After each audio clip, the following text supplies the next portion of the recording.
Welcome back, listeners, to Learning from Friends. My name is Cade Curtis, your tour guide on this lovely adventure that we get to have called Learning from Friends. And as you know, we are in our second season. We have our lovely new intro music done by Ryan Cherry. Thank you again, Ryan, for having that nice music for it, and also the outro. Before we get diving into our episodes, you know I like to do my mom's quote of the day. And for that, you have a lovely blessing of one that's actually recorded by my mother. So, Mom, take it away. Today's quote is from Brandon Kyle Goodman. I told my friend that I am emotionally hitting a wall. And she said, sometimes walls are there so we can lean on them and rest. I can't even begin to express how much I needed to hear that. Thanks, Mom, for another gem to be able to have to remind us of a lot of good things that we've got going on. My guest today is Garrett, who's a good friend whom I met about 10 years ago. I was working in an elementary school as one of my first teaching jobs, and his mother was teaching across the hall. And little dude at this time, what were you probably, about 8, 9 at the time, Garrett? When I went there, 10. Yeah, 10 somewhere around that time for it. Yeah, and I ran into him across the hall. He would run into us from time to time. We'd pick him up, throw him on our shoulder, and kind of run around and just, being kids, adults, kind of going back and forth. And I moved on to another teaching position. And about 8 years later, I run into him again because of I'm bowling with my father in a bowling league. His dad is bowling with his mother in our bowling league. And I'm trying to improve my game. And your dad recommends going, hey, why don't you go, connect with my son and he'll teach you how to bowl and get you a lot better. And I was like, okay, cool, whatever. And then he gets to the bowling alley, and I'm like, oh, I know you from somewhere. And eventually we kind of got to that line of, oh, wow, like you're Garrett from back in elementary school. So kind of, stuck back together. 2 years later, we're still sitting back and talking from time to time. You went on a rafting trip with us where I had to yank you out of the river and you lost your contacts. And I drove home with one eye. Yeah, you drove home with one eye, all those little fun stuff. But the safe stuff in life. Exactly, the safe side of life. You got to have a little bit of chaos from time to time. But today we're coming together to talk about, in a current day, kind of a controversial issue that needs to be understood better. The topics that we're going to look at is CBD and hemp. So Garrett, welcome to the podcast. Thank you, Cade, for having me. As he mentioned, we did run into each other a lot when I was a kid. I also very, very vividly remember being thrown to a trash can a couple times, or at least once or twice. I don't know if that was your doing or the other one. That was probably Robbie, who was on the podcast earlier this year. So I remember a couple teachers got in on that. But we were having fun. You enjoyed it. Yeah, it was having fun. You were having fun. You asked us to throw you probably in that trash can. Yeah, probably. I probably deserved it too. I was a little righteous little prick sometimes, honestly. But aren't we all like kids? It's true. One of my funny memories of that, you used to have this, who was it? Not Torrey Holt, but it was a 3XL Rams jersey. That was me. I had that. No, but Marshall Faulk. Marshall Faulk. It was thing was huge, 3XL, it ate you alive, and you loved wearing that thing around. It was awesome. It was a good jersey. I still have that. You still do? You should take a picture of that and send it to me and use as the background for this episode cover. Okay. Why not? I have it still in a closet somewhere. As you should. Garrett, let's get into this topic for today. Yeah. Can you tell the audience a little bit about why you chose this topic of CBD and what is your background in this? Yeah, so for me, I work and manage a hemp and CBD shop, so I'm all over the place when it comes to this stuff. I actually am also have the entrepreneurial spirit, so I'm going to be planning on opening my own hemp and CBD shop here in Georgia. So my background really is I just study a lot of it. That being said, there's a lot of misconceptions of the hemp and CBD industry. There's a lot of people who think it's one thing when in reality it's not. There's a lot of misinformation out there just from what we've been told over the years through political bias or through just whatever. So yeah, I just really wanted to clear up some fog in the room, I guess you could say, for a lack of better terms. That's a true statement because it's been out there for centuries, really. Hemp has existed if you since look the at dawn it. of time. If you date it back, hemp goes all the way back to Egyptians and Chinese dynasties civilization. They're actually, I don't remember exactly off the top of my head what it was. They found one of the oldest medicine books ever in Providence in China, and it was actually recipes that used hemp seed oil. That I can believe, and the product's very useful, which we'll get into some more details besides just medical purposes that it can be used for. Yeah. And there's a big misconception with the word marijuana. Can you give us like what is the issue with using that word? So basically, back a long time ago in the 50s, when weed was really starting to be scrutinized and we were also having the civil rights movements and a lot of representation for African Americans, the government saw drugs would be a really easy way to make the white communities perceive them differently and perceive them as scary, evil people. So we've all seen like the scary ads, oh, if you smoke marijuana, this will happen to you, whatever, right? But when you actually go and look at it, marijuana, if you take out that J and replace it with an H, is a Spanish form of wild tobacco. And it's actually just a more, for lack of better terms, racist way to say that, oh, Hispanics were going crazy and all that, smoking this marijuana, and then they were putting this one plant that was completely different to another plant so that it would seem as if this plant was causing them to be bad, if that makes sense. And because of that, because the terms were so similar, it's a J and a H being switched out. Basically, it's stuck as a name. And personally, I prefer the term cannabis because if you actually look at the full name, it's Cannabis L sativa, which is the full name of the plant. But then hemp is its own thing as well. And then there's actually a third type of plant called a ruderalis, which is even smaller and it's more similar to hemp. Which we'll go into that detail later into the podcast. We're not going to go that far? Okay. No, it's not that important. But no, that's cool to think that history, as I like to say in my classroom, it's dirty, it's messy. Yeah. And we like to find ways to push things around and make our own twist to it. And could be positive or negative in a word.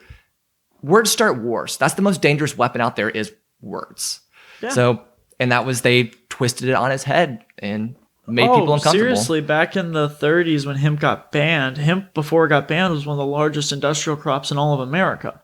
Hemp is an amazing plant. It can outproduce trees in oxygen per acre. It can make almost anything that trees can make. Hemp can make rope, oils, fabrics, paper, strings, pretty much anything you need. I mean, it can make bags, purses, shirts, anything. And because of this multi-purpose use, I mean, in my opinion, I see hemp as a superior plant to a tree. It outgrows a tree. I mean, you can get hemp plants to grow ready to harvest in 6 months when trees take years. And that acre of hemp that you grew for 6 months, when you harvest it, you can make almost just as much paper as you need than rather, say, using trees. I mean, because trees take so long to grow, we can't just keep cutting them down because eventually we will run out. That is a true statement. We will run out And lumber hates the hemp industry. And because of this, back in the 30s, basically a bunch of lumber lobbyists got together and tried to get the government to ban hemp, and it succeeded until 2018 when Donald Trump passed the Farm Bill, which the Farm Bill legalized all hemp products as long as it's under 0.3% of delta-9 tetrahydrocannabinol by dry weight, which is our THC molecule. And that is which plant is that specifically can use? Hemp plant itself? Yes, okay. The hemp plant.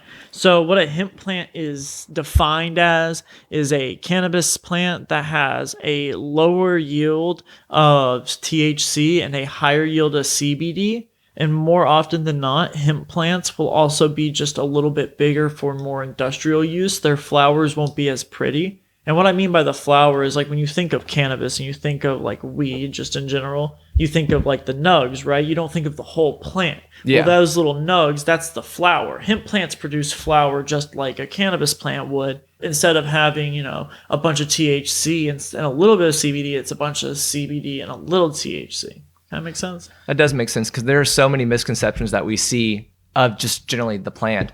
And the stalks can grow. How tall really can a stalk get? Because if they... Or what, is about like corn? Here's the thing about cannabis. Cannabis can grow for years. If you let cannabis just go out and grow, it'll just keep growing. Now, most of the time, because it is a flower, it has a flower stage, a vegetation cycle, all that. It's going to eventually have to end. But most, like, if you go out to like a grow op in an actual legal state, they'll have rooms in those grow ops that are clone rooms, and they'll have a mother plant there where they actually will take clones off of the mother plant, and that mother plant could be 14 feet tall. Wow. Yeah. That's intense. Yeah. That's pretty intense. But that makes it really unique to see with plants that it can be able to continue to go and go and go in like a tree, grow and grow and grow and go onward, and it continues producing its fruit, or an ovum, as some people like to call it, to be able to kind of continue forward. That's really intriguing. Now, what really got you intrigued into the cannabis industry? So what really put my interest into the cannabis industry and the hemp industry in particular was I just saw it as my way away from pharmaceuticals. I'm very big against anti-pharmaceutical companies because personally I believe that pharmaceuticals are using really, really strong medications to end up hurting people. But besides that, I also just believe in living a life that isn't always on pills. I believe in having an alternative solution. And at the end of the day, you see the great things that this product can do for people. I mean, we're talking millions of people's lives have been helped and saved by cannabis. We're talking people with depression, people with anxiety, people with seizures, people who, just have a hard day and have a hard life and just want to relax. There's so many people who consume it. And because of that, it's almost like the perfect getaway from the real world in a sense, because it's not dangerous in the sense of alcohol where it'll poison your liver and kill you. And, the big danger is going too far. Does that make sense? Kind of. By going too far, what do you mean by going too far? So, in the cannabis industry, right? If you have edibles, right? Most people take edibles around 10 to 20 milligrams. Going too far would be you taking 200 milligrams. Gotcha. It's not going to kill you, but you ain't going to have a great time. Gotcha. So just looking at kind of as some people's terms would use, the trip can be a bad trip if you put too much really. Yeah, but you're not going to have anything bad happen to you. I mean, you may get sick if you eat too much, but here's that thing I kind of allure that to. If you do any drug at all of any kind and you're not being smart about it and you're not understanding the substance itself you're taking, you're going to have a bad experience. And this is also speaking with pharmaceuticals as well. Whenever you say drugs, anything. All. Yeah. Any substance at all, if you are not taking it the way that is intended for you, then you are going to run into issues. That's a very true statement. That's control and understanding. And that's one thing that is a mental thing. Yeah, I agree. That is definitely a big mental thing. So there's a bunch of terms that we're going to use throughout this podcast episode. Is there any that you would like to introduce that you're going to say, okay, let me say this term. I'm going to say it 13,000 times. Let me go ahead and give you a definition just so you have an outline. Okay, there's going to be a little bit of a list. Okay, ready? First, we're going to start off with cannabinoid. So a cannabinoid is basically the chemical inside of the cannabis or hemp plant.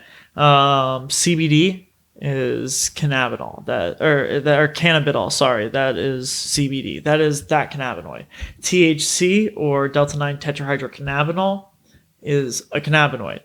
All these cannabinoids get processed through something called the endocannabinoid system. Now, the endocannabinoid system is in every single one of us, and it is your body's way of processing cannabinoids, because naturally you produce your own cannabinoids inside your body. In your endocannabinoid center, we have receptors. We have a CB1 receptor and a CB2 receptor and a bunch of others, but the main two ones are the CB1 and CB2. The CB1 receptor is bonded on by THC, and it'll get you high. The CB2 receptor is not bonded on by THC, and it will not get you high. So when CBD activates, it mutes the CB1 receptor, amplifies the CB2 receptor, but when THC activates, it mutes the CB2 receptor, activates the CB1 receptor. That's not the exact way it works, but just for a kind of simple understanding of it. Science, man, it's intense. Yeah, another thing I'm going to probably be making mention of is the entourage effect. The entourage effect is how the cannabinoids and the terpenes that you're consuming affect the way you feel. So a lot of people will assume that it's just about milligram dosage or just about percentages of whatever, right? But it's not. Without terpenes and flavonoids, which terpenes and flavonoids are in every single plant in existence, it's just the way that things smell. So if you think lemon, you know that citrusy smell you get? Yeah. That's called limonene. That's a terpene. All plants have these terpenes, including hemp and cannabis. You ever smell lavender, right?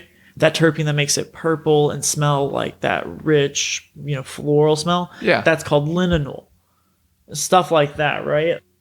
Those terpenes actually interact with the cannabinoids you take and something called the entourage effect, and that's what makes you feel whatever that product's supposed to do. So if you have like a mood enhancer that's supposed to make you feel uplifted, happy, euphoric, that's going to have terpenes in it that's supposed to help you get to that stage, because without those terpenes, it's just introducing that molecule into your system without a drive. It may help in a general sense, but it's not going to have a drive for what you're looking for it to help you. Interesting. I like that. Wow. That's a lot of great knowledge right there. It gets crazy. But those are like some of the just general terms. I think I'll go over most of like whatever in my explanations of when you ask questions, because like I don't think it'll be too bad. I'll try to keep it above a college level degree. So we're going for our PhD today. Is that what you're telling me? I'll keep it under a college level degree. Sorry. We'll keep it at high school level. Bachelor's. In that sense, I got you. Bachelor's level. That'll work. Nice little college diploma in hemp industry. I want to, at the end of the ceremony of our lesson, I want a little diploma. If you can make me one, I'll wait for it in the mail, and I'll get it plaqued. Graduated from Garrett's Hemp and CBD. Why not, man? That'd be interesting. So that started in with CBD, and then we'll do hemp last. What is the chemical compound of CBD? Okay, so I actually have this like written down over here. So CBD, like I said, so hemp and cannabis are plants. CBD, THC, etc. Those are all molecules of said plant. So within hemp is CBD, but in CBD it doesn't have to be from hemp. Okay. Because cannabis produces CBD as well. First, we'll start with CBD, and then like what is like the molecule of all that and everything, and then we'll get to hemp. So it'd really be more like hemp is the plant, and then CBD is a part of the plant that makes it work, the medicine of the plant. So if you're pressing it, it's the rosin of the plant. Yeah, exactly. Gotcha. So like I actually wrote down here. So one of the most like common ways to extract hemp extracts, or not most common, but one of the best ways too, in my opinion, is to do something called a rosin press, which is essentially a hydraulic press with heated plates that you're going to take a frozen hemp bud and then put it between 2 micron sheets, and you're going to squeeze it with this heated press. And what it does is it pours out that concentrate, and within that concentrate is all of your flavonoids, terpenes, and cannabinoids. Okay. So within that concentrate, you have your CBD, your THC, and etc. Because here's where it gets really crazy. There's over 120 different cannabinoids. Wow. Yeah. So that's intense. And the law states that only any hemp product is legal as long as it contains less than 0.3% of delta-9 THC. But one of the big things that's caused a lot of like stipulations with the hemp industry is that because the law is so vague on 0.3% of delta-9 THC by dry weight, what they didn't realize is that when there's another 119 other cannabinoids in the plant, chances are other of them are going to be other THC molecules as well that can get you high. Okay. So they're missing out on, they overlooked different sectors they just looked at the main one that was popular. Yeah, they looked at the main one that everybody thinks about, but they don't take into consideration everything else. Gotcha. And then also, by using the terminology dry weight, they also kind of almost made real cannabis legal in a sense for edibles. Because if an edible weighs 50 grams, think a chocolate bar. Okay. That's 50,000 milligrams. 0.3% of 50,000 milligrams is 150 milligrams. So you can put the restricted THC 150 milligrams into something that weighs 50 grams, when I just told you earlier, most people are taking between 10 and 20 milligrams. Wow. That's intense. And that's been legal since 2018. Yeah, the laws heavily changed at that time. And a lot of people have gotten this idea in a sense that the hemp industry has nothing to offer. It's just all CBD. But in reality, the hemp plant, because it is so non-restricted now, is more utilized than ever, because now we're diving into every single loophole we can essentially find. You know what I mean? That's history in general. If we like to find loopholes and work our way around stuff, that's just, but with that has created whole different worlds for all types of industries, not just saying for cannabis, but just for in general, any industry. Everybody's going to find, especially when you look at taxes, people always find tax loopholes and things like that to work through. That's just nature of the beast. Yeah, because screw the IRS. I think everybody hates paying taxes. It's rough, but it has its purpose. It has its purpose. Where? whenever we, pay for our schools and paying for our roadways and things like that, it has its taxes, makes it work in different but ways. are we really paying our schools well? We are paying them decent, but it's not amazing. I'm a teacher. I have to be, I like my job. Yeah. We get paid though. There's a lot of us out there, and I wish we did get paid more. I do agree that we should, but it's the challenge that comes of where's all the money going? Do I agree with it? Yes, no, Why but are it's a lunches challenge. costing kids money? It's a public school. We're forced to be there. Why did it cost us money? I wish Questions we'll teachers never could know. get free lunches too. That'd be great. Questions we could never answer. Yeah, that's just part of the rabbit hole that could be a whole government conversation, and then I'd have the Illuminati sitting at my front door. Oh, trust me. So that They're would already be, out there. They're already here. They're already here. Back on track. Let's get back in here. So, if you want to know the sciencey kind of stuff, CBD is actually a C21H30O2 molecule. So it's 21 carbon atoms, 30 hydrogen molecules, or 30 hydrogen atoms, and then 2 oxygen atoms. There's Nice. some fun fact. Hey, that's some great information there. There you We go, have Matt. a science community that's in here, and Now I'm you sure guys- they would be able to love to be able to map that out for us. Send me an image. I can be able to make it work, or make a model and take an image of it and send it But to don't me. use Google. I know there's lots of models out there. Make one There's true. yourself. Be creative. Do it like, by hand. do it by get like the little puff Make balls. it out of and- metal. There you go. Solder Love it together. Make it weigh a ton. So you were saying earlier about that whenever they press and get like the liquid forms that kind of come out to be able to make it, how do they separate out to make it 0.001 THC level or 0% THC levels? So because there is locations of where you can be able to sell, not sell with CBD oils. So if you want to keep it in law, all you have to do is grow your plants and make sure that the genotype of which the plant is being grown, like what they would call as their strain, right? Make sure that whatever crop you're growing is not more than 0.3% testing in delta 9 THC. And that's pretty easy because there are some strains of cannabis and hemp flower that both grow with under 0.3% THC. And that's just naturally. Some phenotypes will have higher concentrations of THC. Some may have higher concentrations of THCV or tetrahydrocannabivarian. Some of them may have more CBN, cannabinol, which is the sleep cannabinoid, which helps like regulate their circadian rhythm. Bunch of stuff like that. So like it's really, when they take the plant, it's all about the grow. And then when you process it, so like I said, if 0.3% is the law, as a processor, you're going to already have high quantities of, like, say, delta 9 THC extract by itself. You're already going to have that as a manufacturer of the products, even if it's not, even if you're not going to be like, if you were to come in right now and say, oh, you can't have this much delta 9 because it's not 0.3% by dry weight, they wouldn't get in trouble for it though because they're a manufacturer.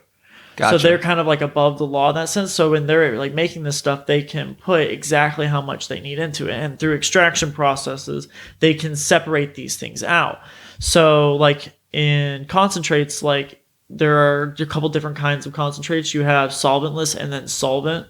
Solvent concentrates are going to be stuff that uses like propane, butane, ethanol, stuff like that to extract certain cannabinoids. So you can pick and choose which cannabinoids you want in it. It just usually requires that extra process of going through that solvent. Okay. Or you can also distill it too. You lose a lot of the taste, a lot of the terpenes and flavonoids because you're just focusing solely on just distilling one part of it. You know what I mean? Gotcha. Yeah, that's whenever you're distilling any alcohol, you're really Same losing all the concept. flavor stuff and you're Exactly. adding different things into it. That makes sense. Now, earlier you had mentioned that there was a lot of uses for it medically. How does that, like a catch-all, work for these different medical conditions, like you said, for sleeping and also like for cancers and stuff? So naturally, like, first off, I'm not allowed to say that technically any of this stuff can genuinely help people. I can only say stuff from my personal experience and what the stories I know because, it's not FDA approved. Now, if you know anything about the FDA, they're kind of Stingy. They're kind of full of it, in my opinion. They're also paid off by Big Pharma. But besides the point, No, so like CBD and all the other cannabinoids. See, that's the thing. People usually just associate it with CBD, but most of the time when you get these products with CBD in them, chances are they also have other cannabinoids within them that help with certain things. So, like I mentioned, CBN, cannabinol, Yes. actually helps regulate with the circadian rhythm because it's working with your endocannabinoid system, which is in your brain, which is part of your nerve system, which reacts with your nerves. And if you don't know, your brain is literally your whole body. You're nothing Yes, it more is. than just a floating brain. So because of that, these mixture of cannabinoids really, really do help. So like you see now, like CBD has a lot of medical benefits in itself. Like as a cannabinoid, it's been shown to be a really strong anti-inflammatory, showing that it really helps with seizures, helping with anxiety, stage fright, depression. It helps a lot of people with these things because it allows them to, in a sense, relax because in a sense, CBD massages your CB1 and CB2 receptor by muting it out. It's not like getting you high, but it's massaging it to make you feel more at ease and to help. And I'm not exactly sure on the science behind how CBD 100% like interacts with your brain because I'm not a scientist. Now, if you're a beginner, someone's walking into one of your stores, how do you recommend them to kind of start with CBD? It all depends on what they're looking for. Okay. So, for instance, if you came up to me and say, hey, I can't sleep at night, then I may start off by saying, okay, first off, do you take any melatonin? Because a lot of people do take melatonin. And my personal opinion is you shouldn't take melatonin because melatonin is a hormone. And if you don't know, it is actually dangerous to be putting other hormones in your body when your body naturally creates said hormone, right? Now, I know that can be kind of said about, like I said, with cannabinoids and all that, but hormones are more directly affecting your body chemistry than, you kind of get what I'm saying? Like, melatonin is a hormone that if you can build a dependency on. Yes. You can Yes. build a tolerance to it. And over a certain point, it doesn't work, and it can also make you really sick.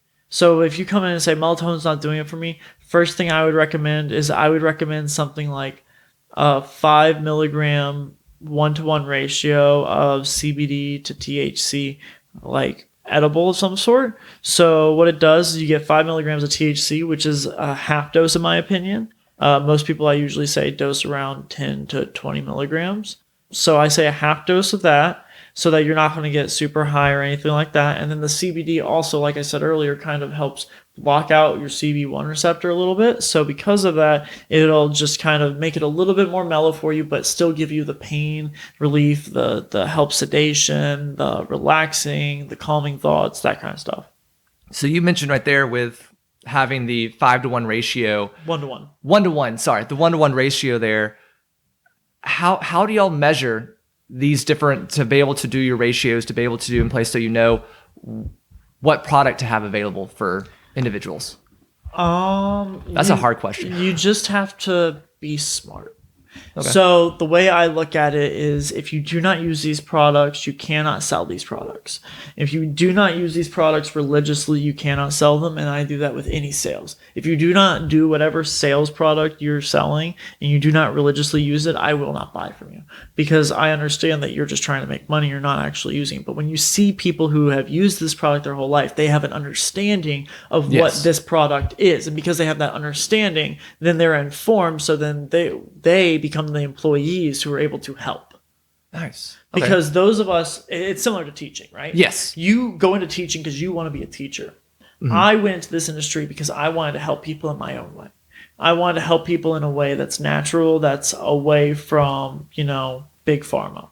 And because of that, here I am today. You know what I mean? And also, I feel like there are some guidelines to know, what certain people need. Like if somebody comes in and it's an elderly lady, right? And she's just saying she got some back pains and all that. Well, we're not going to give grandma the strongest thing in the store, are we? No. Poor little grandma who's never smoked a little bit of weed in her life, she's going to have a bad time if you give her that strongest thing. And then she may have never come back.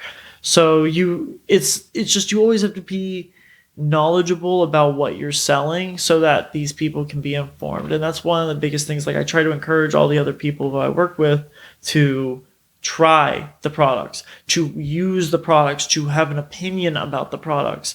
Because what they don't realize is the more of an opinion you have about the products, the more that person is going to be interested in buying it. Gotcha. or not interested, depending on how your opinion is. Now there's so many different brands and things out there. How do you know what kind of brand is legit, or is there like certified versions? Like we see the label organic pop up on places. Yeah. How does this kind of work within this industry? So like there's a couple of tall tale signs. First off, there's a lot of like big things you want to take into consideration. First thing I always tell people, do the eye test. Look at the packaging. Okay. Just take a look at it. Look at all of it. Read it. Does it feel cheap? Does it look cheap? Does the printing look blurry? Does like the images on it look kind of like off-put or off-center or faded the wrong way? Does it look old? Does it look, just bad? Stuff like that. That is a very good sign. First off, if you notice all those things, then you're going to be like, I ain't touching this product with a 10-foot pole. Second thing I always like to look for products with COAs, preferably full panel COA. So what a COA is a certificate of analysis. And what it is in the hemp industry, because it was federally legalized, as I mentioned in 2018, because it was legalized, these companies got free reign to go put out whatever they wanted to. And that's scary because there's no regulation on that. That's the big key thing that scares a lot of people. So because of this, one of my things as like somebody trying to bring this stuff into a shop and then also trying to open my own shop, I look at it as I have to make sure these companies that I'm going through to get these products are going that extra mile to pay a third-party lab to review their product and to test their product to tell us what is in there. And the reason I say you want preferably a full panel testing is because a full panel testing will tell you microtoxins, it'll tell you solvents, it'll tell you where this batch came from. It tells you every single thing about it instead of just the cannabinoids, but it also tells you the cannabinoids in there, and it tells you the terpenes in there, and tells you what you can expect out of that product. Interesting. That's smart. Yeah, but that's the kind of stuff you have to look for, because I don't want to bring in a product that people are going to end up trying and it has like lead in it, mercury, arsenic. We're kind of in the Wild West phase. Would you call it right now? Basically, yeah. I mean, we're still, 4-year-old market? Yeah, that's very a new. Really young market. 4 years after a 80-year-long ban, that is a long time waiting. That's true. And as more and more states are legalizing it too, there's a lot of that market's changing there for them as well. So who knows where the future is kind of go with that. But how is this different ways of being administered? CBD can be administered in so many different ways. What are some of the ways when someone walks into your shop? So pretty much any way you can consume cannabis, you can consume hemp products. Instead of just saying like CBD, I'd rather just say hemp products. Okay, let's go with you. Thank you for correcting me. Because it's just such a broad term. CBD is restricting it down to one thing, you know what I mean? But if we just say hemp products, it covers all hemp products. Let's roll with that then. It makes it just a little bit easier. As you were saying, so like CBD and hemp products all together, you can consume them any way you want. If you want to eat them, you can eat them. They process through your body in different ways. So if you eat like a THC edible, that THC gets processed through your liver. And the enzymes in your liver actually will break it down from delta-9 tetrahydrocannabinol into 11-hydroxy THC, which is 3 to 4 times stronger. That's why edibles are stronger than just like smoking or topical or whatever. Okay. Then you also have sublingual tinctures where you drop it under your tongue and let it sit there for a minute or so and then swallow. Those usually activate in about 15, 20 minutes. You have topically, because your skin is the largest organ on your body, so you can apply it anywhere on your skin for more direct use for certain areas. So I always recommend like creams for people who have like pains in their arms and their legs and stuff like that. Then we have, you can vaporize it, meaning you can vape it. You can smoke it like actual flower, because hemp flower, is just like cannabis flower. So you can dry it out, cure it, roll it up, smoke it just like regular flower. It's just not going to have that THC concentrate in there like you're used to.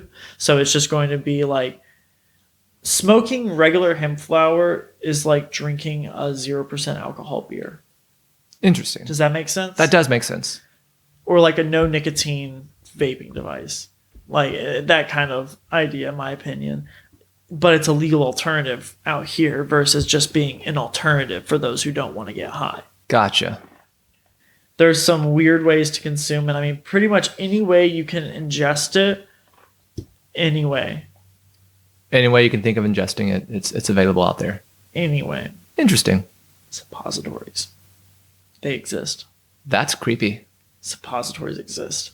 I can Yeah. surprisingly believe it. If someone can think of it, it's going to wind up happening. When I saw that for the first time, I looked at it, I was like, I don't need it that bad. Whatever floats your boat, man. I mean, I'd be floating after that. If you put that, I would be I right can out of that imagine. water. I can imagine. I would jump out like a dolphin. I'd be majestic. So we've talked about the CBD journal here, and you said that's used hemp products in general to overarching everything. Yeah. Earlier, you had mentioned with the history that's kind of gone with hemp back, where we can see it back into Chinese medicines, into Egyptian history as well. What else over the years have we seen hemp used for that, historically speaking, that's been looked over? The Catholic Church. Interesting. Before the mid 1300s, the Catholic Church, instead of using sage for mass, they used cannabis. Interesting. Yeah, they don't want you to know that though. That's surprising history. What else is out there that you have found and learned? Pretty much all of society across the world has always had cannabis to some degree. I mean, it grows naturally in America too. True. Like, we literally can walk out and find naturally like occurring hemp plants in the wild. It's kind of crazy because a lot of people don't realize this, that the reason it has the nickname weed, like a lot of people don't get it. Cannabis is nicknamed weed because it can grow in any environment whatsoever. You can throw it out in the desert, it'll grow. You can put it on the mountains, it'll grow. You can put it in a valley, it'll grow. You want it to have 8 hours a day a year, it'll grow somehow. It finds a way to grow. Now, it's like a rose though. A rose bush can grow anywhere. True. But not everybody can grow beautiful roses. That's a true statement. Mine are sometimes look good one year, and the next year they look a little rough. It all just kind of variable. Same thing with this. Yeah, because you have to be able It's a to plant. how you treat it. At the end of the day, it's just a plant. It is no different than a rose. It is a flower. It is an herb that is, being used in one way or another. You can actually, if you took, for instance, all essential oils are terpenes. That's Yes. it. That's all essential oils are. You could literally, and people have done this, have made oxygen bars just using cannabis terpenes. That is, I've seen that. With just cannabis terpenes though. So not using so it won't get you high, but it's the terpenes from just cannabis products. So you get that smell of the cannabis, but it's just fresh air and aromatherapy. Now, when you're talking about being able to grow it in all these different environments and different places, there is a lot of regulations put on for growing this hemp products and stuff. Yeah. What are some specialized materials and equipment and environment needed to properly grow these plants? Okay, so you can go about it in really two different ways. You can grow outdoors, which is the most cost effective because the sun is free. But usually when you grow outdoors, you have a lot less control over the environment and everything. So if you wanted to do it really good, if you wanted to make the best hemp flower or like that you would open up an indoor system. It would be a big warehouse. You would run hydroponics all throughout it. And then you would have all your plants growing in water essentially the whole time. And you would be just providing nutrients for them. The thing is though, to do that with licensing and building the building and getting all the equipment, you're looking at $1 million plus. Yeah, I can believe that being a lot to go through because right now the restrictions are very high in comparison to if I wanted to go out and grow corn right now, I could just walk out and prop If corn in the you ground. wanted to go out and grow a hemp plant, you could get arrested Yes. because you don't have a manufacturing license, Yeah, that's a huge which is thing right stupid. now. So I can go buy hemp products, I can buy hemp flour, I can buy hemp seeds, but I can't grow it because it looks too much like cannabis, so the cops can't tell the difference. And that becomes the big struggle. Bingo. Yeah. Because how are you going to know the difference? And they only right now currently give out X amount of licenses for people to be able to grow. And whenever they go to check, they are very thorough and very detailed on checking you. And you're off on one single thing, it creates a disaster. They want to make sure that you're not some big drug dealer trying to grow a bunch of illicit substance. That's so dangerous, Yeah, and right now we're slowly starting to get some places in Georgia that have been giving licenses to grow hemp in areas, which is interesting to see, but I've driven by a couple And it is like driving by Fort Knox with how they have fences like lined up, electric fences, signs far away. Because of apparently, if one person even gets on the site that's not supposed to be there and regulation to it and just takes even like a leaf or something, your whole entire complete not industry, but farm could be taken away from you. Right. Which is crazy. Yeah. It's nuts to think about that. It's really crazy too when you go drive around this country like I have, because I've been all over this place, as you know. And you go to states like, so I went up to Michigan in September. Michigan has recreational cannabis, like 21 and over. Yeah. They don't care. You literally can walk around outside smoking joint. Nobody cares. Everybody just turns their head and just goes another way. Honestly, I would argue people would be more offended if you were smoking a cigarette by their kid than smoking a joint in Michigan.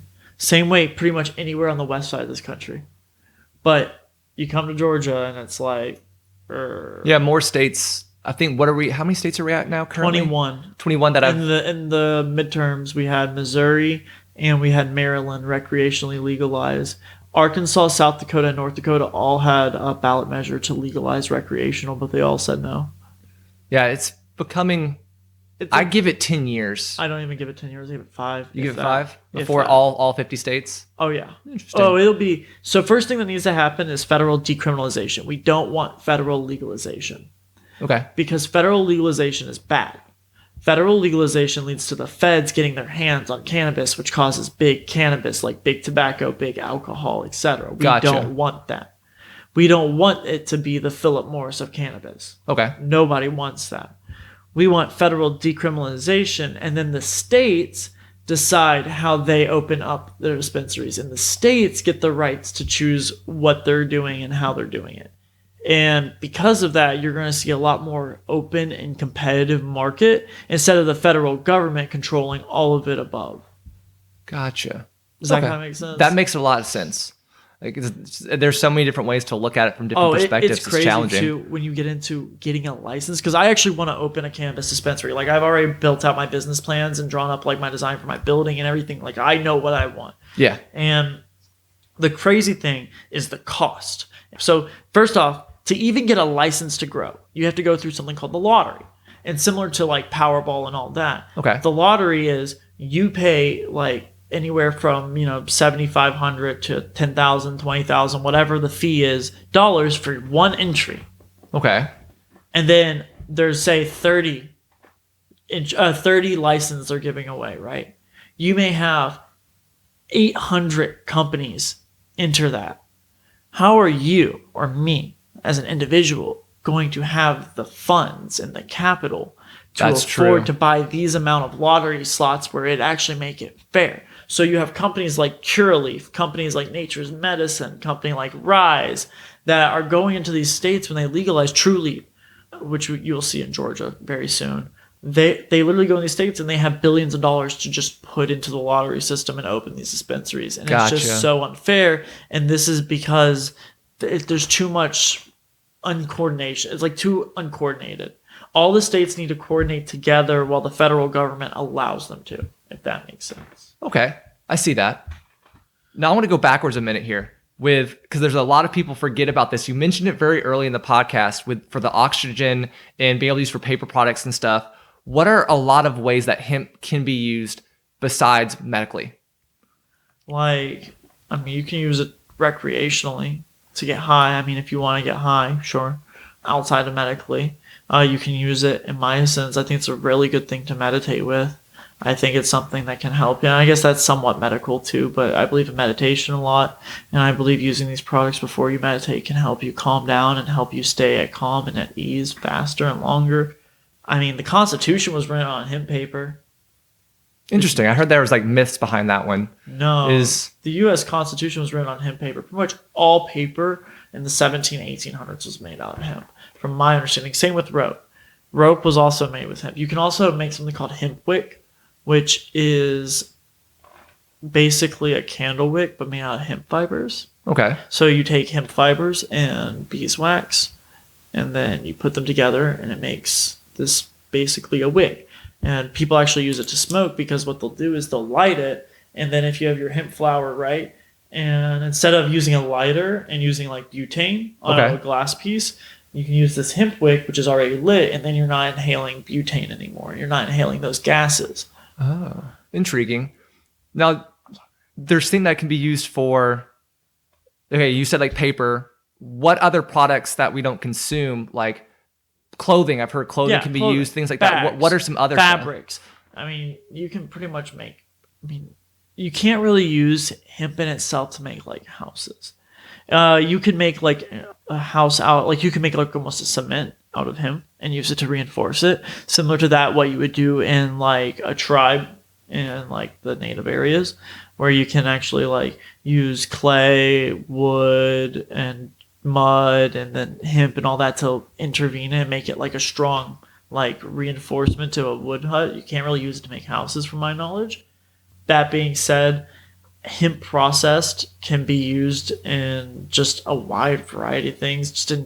It's mostly for better living at the end of the day. Like most of it's going to be for just like helping you feel better about yourself, help you feel comfortable with what's going on, help you feel relieved. And, you know, I do see most of it as medical, and then the other side of it recreationally, obviously. But to what I kind of get at when I talk about how hemp can outproduce trees is that we don't use it enough to truly show how much more like abundant it could be. Because in the United States, we used to produce massive amounts of hemp. Like in the 30s and all that, you would have states like Wisconsin and Kentucky. They were just bringing in some of the largest amounts of hemp all across the country. They were bringing in thousands of pounds. They were growing it because it was such a good cash crop. Because it's an alternative for people who want to smoke. It's an alternative for people who, you know, want something that's going to be better than a pill. It's an alternative for people who want something that's going to make them feel better. Even if you had something that wasn't CBD and somebody told you it was CBD in it, chances are you would get that placebo effect from it, because in your mind you would be like, oh, this is CBD. Yeah. And the thing is, I feel like a lot of people look at psychoactive and non-psychoactive chemicals like CBD and THC and go, okay, well, you know, this isn't just like, this is all it is, right? But it's so much more than that. And I feel like we are just grasping the very beginning of what we can create. But we're heading in a good direction, do you think? Yes. So with the research and science, I mean, we're finding all kinds of different cannabinoids that we didn't know prior. And we're also bringing back stuff that we didn't know, like that we knew about, but we didn't know about in a sense. So like, for instance, a molecule that has come back to light is something called THCO. THCO is tetrahydrocannabinolic acetate, which is basically when they add an acetate molecule onto a carbon chain of a THC molecule. Okay. And that's supposed to make it more psychoactive and more potent. But the thing is that wasn't discovered recently. That was discovered in 1947 by the U.S. military as a way to weaponize weed.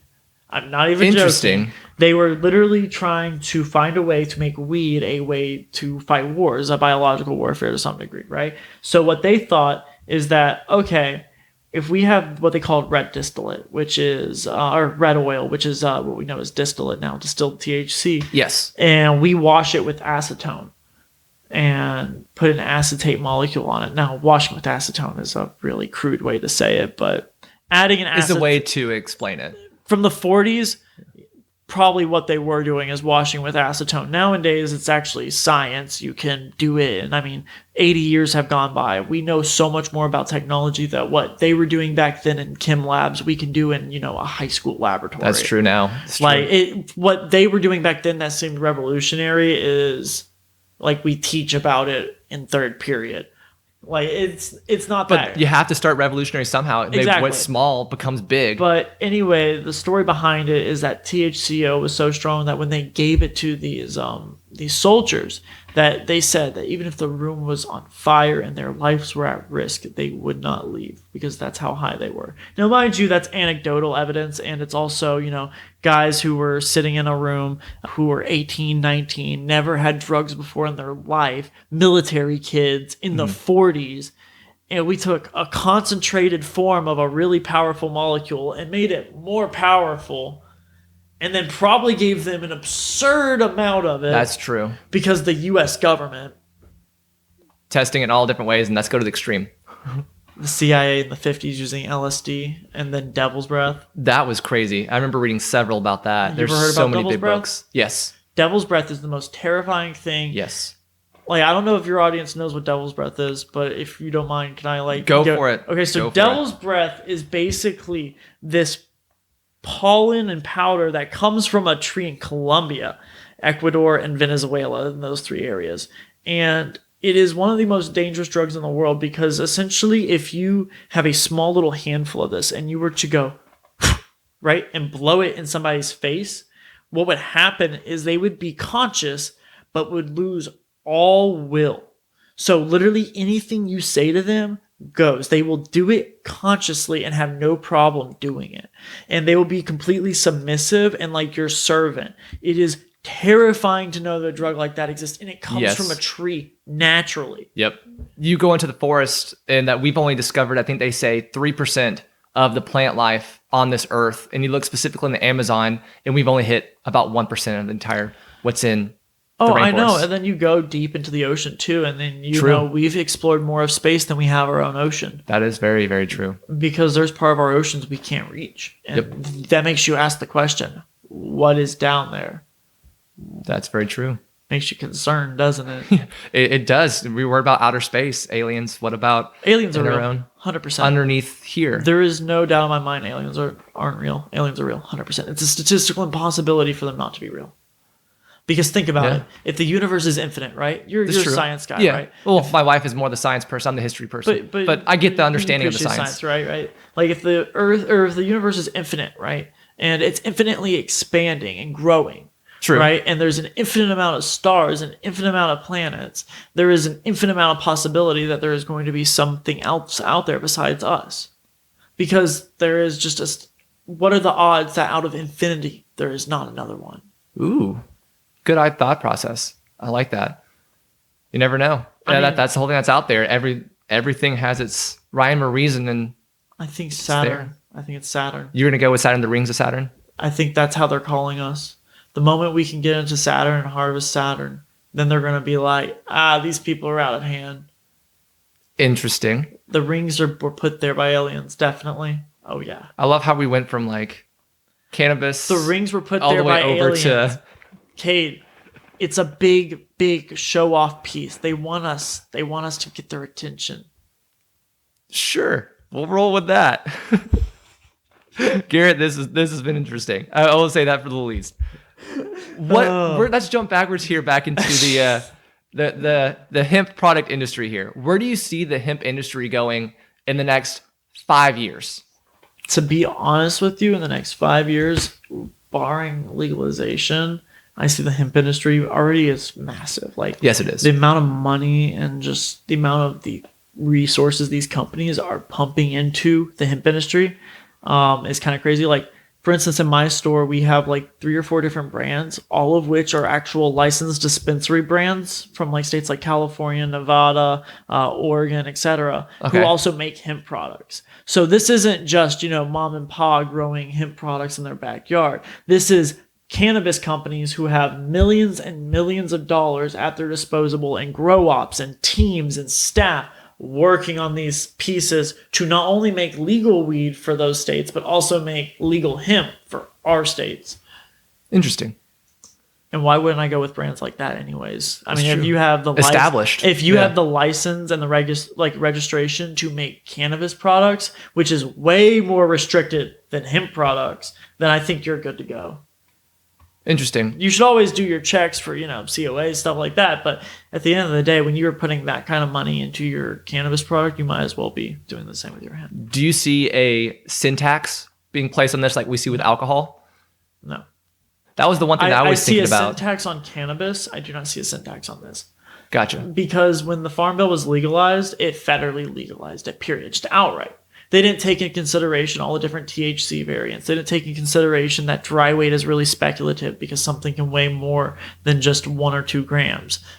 So because of that, there was no tax imposed upon it. And I don't think there will ever be incorporated a sin tax. Now, when legal cannabis comes about, that's when the sin tax is enabled. which I'm against taxes in general, but like a sin tax for legal cannabis, you have to do it in a sense where it's not over the top. So if you go to like Illinois, every $100 you spend, you're spending like $1.30. Gotcha. So Like- 13%. No, 30%. 30%. Wow, my math is terrible. $1.30. So A imagine $1.30. 30%. Gotcha. Okay, I heard a totally different number. So imagine every $100 you spend, you're spending $1.30. Gotcha. That tax number is extremely ridiculous. And then you go to a state whose cost of the product is even higher. Because in Illinois, there's like 3 or 4 companies that roll the whole market. It's not an open market. It's 4 companies pretty much picked by the government of that state. And what they did is they went in and they said, okay, guys, normally something that would cost, $25, we're going to charge $50 for it. And everybody's going to charge $50 for it. Yeah, because you've got the community built together, coming They up with all the prices. control it. Supply, demand, they control it all. And then they charge you 30% taxes on it. And see, you look at Illinois and you ask, well, why aren't they making as much money in legal weed as like Michigan? A state literally right next to it. Yeah. Michigan in the month of September made $212 million in legal cannabis. Wow.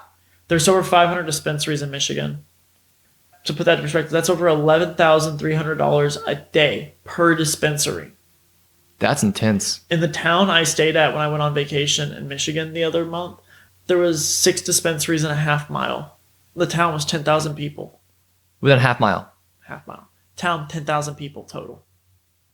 To think in a perspective here, A town say, of 10,000 people put over $60,000+ a day Wow. into those. Imagine what your and major cities are going to look like. With like, are you going to go around every corner and there be a shop because of the profitability that's available? In Oregon, I think it's in Oregon. It's either Oregon or Washington. There's a place called the Green Mile. It's literally a mile strip of just all dispensaries, both sides of the road. Wow, I had to trying to absorb that. That's Yeah, a lot to like think. 300+ dispensaries. How do they all stay in business? That is a really good question. wow. Okay, It is interesting. They have dispensaries all over the place, everywhere. Like when I lived out in Arizona, literally every block, every corner, dispensary. Yeah, I remember walking around in Chicago when I was up there through the summer, and there was just like every other block there was one that's kind of popping up, and I'm Because like, it makes money. huh? It makes money. It makes really good money. It's basic drug math. That's what I call it, drug math, because that's all it is. Interesting. Drug math goes like this. Somebody buys a pound from Timmy for $1,600. There's 16 ounces in a pound. We break down that's $100 an ounce. So my goal is now I want to make 100% margins because in the cannabis industry, your margin goals are 100%. Well, in general, any business you want to keep up, you want to have No, large profits. no. Convenience stores, 30%. Really? Yeah, convenience stores and gas stations are 30%. Food industry is even worse. There is no industry like this industry. This industry is 100+% margins on every product. So you buy something for $15, you sell it for $30. Wow. Yeah. And then that's not even getting into some of the other products that are like even crazier. Like there's like items that are up to 400% margins on. And that's MSRP markup. Do you see that changing whenever there's more people into the market of it will lower it down because of the competition creating lower prices? Competition does not necessarily drive lower prices. Quality competition drives lower prices. If a company is producing the best quality, they control the prices. That's true. So if a company is outproducing everybody, no matter what new companies come in, if they can't outproduce and they can't become the new big dog, they don't have the power. Makes a lot of good sense to that. Now we're going to start winding down here on this. Is there where did you get your educational material? How did you learn? Do you have any recommendations for people to read, watch, to kind of be informed about this topic? If you want to be informed about it, all you have to do is just do your own research. Just Google. Just type it on Google. What is CBD? And I know people go, well, you can't trust everything the internet says. And I get that. I entirely understand. I don't trust everything the internet says either. But the internet also is the greatest source of technology and power we have. And without the internet, society does not grow to the size it is now. Yeah, it's amazing how like quickly our society just blew up once the computers really hit public. The internet and technology is the greatest thing and also the worst thing we've ever created. It's the Yes. greatest drug, but also the worst drug. It's very true. We are addicted to our technology. But it does teach us a lot. So True. if you use it beneficially, then that's where you can learn the most about this stuff. the internet. Read scientific documents. Make sure you're going to legitimate websites. Make sure you're not going to Wikipedia. Go to places that are like actual pharmaceutical, well, not pharmaceutical companies, but like scientists' lab reports talking about this is the chemical structure. This is what blah, blah, blah, blah, blah. This is how it reacts with this receptor in your brain. That kind of stuff, where you can actually have a better grasp under it. If you want just like a general website to like find a lot of information, I recommend Leafly, leafly.com. That being said, that's more of a cannabis website, but they do have a lot of really good knowledge on there and has a lot of stuff that tells you all the different benefits and all the things that can help you. There's a bunch of articles, a bunch of reviews. It actually, if you're in a legal state, it'll show you where like dispensaries are, etc. Cool. Yeah. Gives it a nice little direction. I'll put a link in the bottom of the description. So for those that want to be able to kind of find that. Is there any last minute things that you would like to discuss or words of wisdom that you would like to leave us with today? Words of wisdom. I would like to say, quit thinking that we live in the world around us. We live in whatever reality you have created. At the end of the day, if you want to succeed in this world, you must create your success. So go out there and be driven and create your own success and stop saying that other people are holding you back. Nice. Great set of words there. Words of advice. Words of advice. That is great words to live by. Garrett, thank you for your time on coming in today. Absolutely. It's been a pleasure. Stuff like this. I like talking because I can talk forever. Yes, we both have that gift of gab. We come by it honestly. It's just the nature of families we were born into. I got ADHD. That's my problem. I can just talk. I get it from my dad and get it from my mom, and just kind of is passed down through my family from generation to generation. It could be a blessing and a curse. So again, thank you. It's been a pleasure to sit back. I appreciate it. Thank you. I hope people find something out of this, a positive, to be able to learn and grow from, and continue onward with that. Don't be afraid of looking up knowledge and being able to grow. And sometimes some of the most controversial topics will actually lead you in a direction of being more informed to realize that that controversy that may be there may not be what you think it is originally. So open up your mind. That's why I like to go with the idea of just because it's different doesn't always mean it's wrong. And there are three sides to a coin, because each one of these opens up your mind a little bit further to what's out there. So before we leave out, if you would like to find more information about me, be able to email and contact, you can email me at cade, which is spelled CADE, at learningfromfriends.com. I have a Facebook, which is Learning From Friends. I have a Twitter page, Learning From Friends. I have a Patreon page if you'd like to contribute to help pay a little bit of extra funds as we're going along. I just renewed my website domains and buying new equipment and stuff. It adds up, and every little bit of contribution would help greatly. So I appreciate that. Even if it's a penny or a dollar, that's fine. Or if you want to do $10,000, we can go. We can make this work. Lottery tickets are accepted as well. Powerball, preferably. Yeah, with the 1.2 billion that we had recently. But did you see how much he got out of it? How much did you get? He was a California man. Oh. He got 400, I think, million. Oh, after it was all said and done. Wow. Imagine winning 2 billion and you're not even a billionaire. Wow, that's tough. I would have fled the country. I'm 100% admitting this on camera right now. We're not on camera. On video right now. If I win the Powerball and I get that cash lump sum, you best believe I am leaving the United States of America. I am fleeing, and I am not letting the IRS get their grubby little hands on that. The IRS don't need another $1.6 billion. Oh, man, you heard it first. Garrett will be gone out of the country. You won't find me. Well, as we leave, as my usual catchphrase that comes in here, my name is Cade Curtis, your tour guide on Learning From Friends. And most of all, don't forget to let your curiosity fly high.